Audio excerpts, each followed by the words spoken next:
Kmart was on practically every corner in America. Sears was where the whole country shopped. And Toys R Us was a kid's idea of heaven.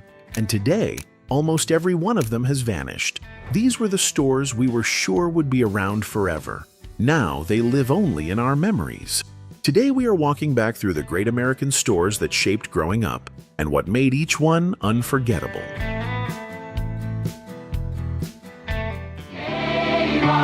Kmart, we've got it and we've got it good at Kmart. You knew exactly what was coming the second you heard it. Attention, Kmart shoppers.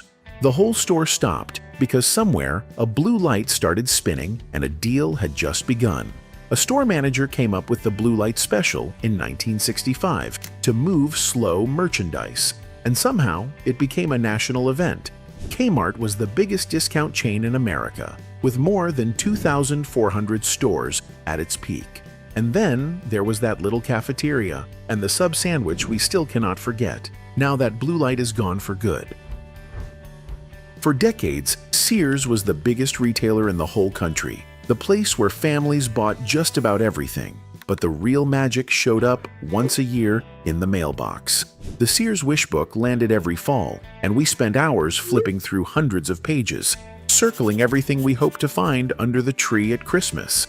And plenty of us still keep a Kenmore appliance running or a set of Craftsman tools out in the garage to this day. Sears once had more than 3,500 stores across the country, and today you can count what is left on one hand. The best in America, RadioShack. Nobody compares to RadioShack. And RadioShack was the place we went whenever we needed a battery, an odd cable, or one little pack of resistors. It got its start in 1921, selling radio gear for hobbyists, and by the 80s it had grown past 7,000 stores. But what made it special was the man behind the counter. You could describe a part you could not even name, and he knew exactly what you meant. A lot of us still remember the Battery Club card, good for one free battery every single month. They even gave us the TRS-80, one of the first home computers a family could actually buy. For a lot of us, Toys R Us was the closest thing to heaven a kid could imagine. We knew every aisle by heart, and we could tell you exactly which shelf held the toy we had been begging for all year. Charles Lazarus opened the first one back in 1957, and pretty soon, Geoffrey the Giraffe was waving at us from every television set. And then, there was that song. I don't want to grow up, I'm a Toys R Us kid. They got a million toys at Toys R Us that I can play with. I don't want to grow up, I'm a Toys R Us kid. From bikes to trains to video games, it really was the greatest toy store there ever was. Walking through those doors felt like the best day of the whole year. There was Woolworth, the five and dime you saw on Main Street in just about every town. Frank Woolworth opened the first one back in 1879, and the whole variety store idea started right there. But what we remember most is the lunch counter at the back. We would climb onto one of those swivel stools, spin around while we waited, and order a grilled cheese or a root beer float right there in the store. By 1997, the last American stores had closed their doors for good.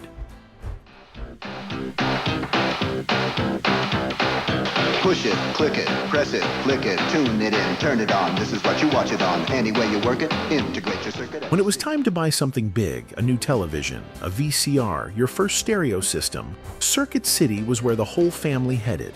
It started back in 1949 in Richmond, Virginia, and went on to pioneer the whole electronic superstore idea that everybody else copied.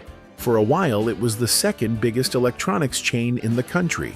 Then, Best Buy and online shopping caught up fast, and by 2009, every last store had gone dark. An afternoon at Borders was a little event all its own. It was the place where you could lose a whole hour just wandering the aisles. There was a coffee bar in the back, big, comfortable chairs, and more books than you could ever get through. You would settle into one of those chairs, flip through a magazine, and stay a lot longer than you meant to. Then Amazon came along, and by 2011, every Borders had closed. Funny how we used to drive across town just to go look at books. Do you remember that smell the moment you walked into an A&P? Every store had a bright red grinder up near the checkout, and the second someone poured in a bag of 8 o'clock beans, the whole place filled with that warm, roasted smell. For generations, A&P was the grocery store, where families did their shopping week after week. At its peak, the chain ran more than 15,000 stores, and 1 out of every 8 grocery dollars in the country went through an A&P register. After more than 150 years, the last one went dark in 2015. Friday night had a routine, and it started with a trip to Blockbuster. You knew that blue and yellow sign from a mile away, and you headed straight for the new releases wall, hoping the movie everyone wanted was not already gone. You picked your tape, grabbed some popcorn at the counter, and handed over that membership card. And every single one came with the same reminder: be kind, please rewind. At its peak, there were more than 9,000 stores. Today, just one is left, way out in Bend, Oregon, like a little museum of the way movie night used to feel. Before there was Sears, there was Montgomery Ward, the very first company to sell by mail order anywhere in the world. Aaron Montgomery Ward started it in Chicago in 1872, sending out catalogs so folks out in the country could order anything they needed and have it shipped right to them. Just about everybody had a name for it, though, and that name was Monkey Ward's. We grew up calling it that without even thinking twice. The stores stuck around for well over a century, but the doors finally closed for good in 2001. Right now, something incredible is happening at Zayre, because we're kicking off Christmas with a sale that runs round the clock until late Saturday night. Zayre never tried to look fancy, and that was the whole charm of it. That bright red sign meant you could walk in for one thing and leave with a cart full of stuff you never planned on. A toy, a clock radio, a few records. For families watching every dollar, it was treasure hunting you could actually afford. By the late 80s, there were around 400 stores, and then the chain was sold off and the name vanished. But here is the twist nobody expects. Zayre is the company that gave us TJ Maxx, still going strong today.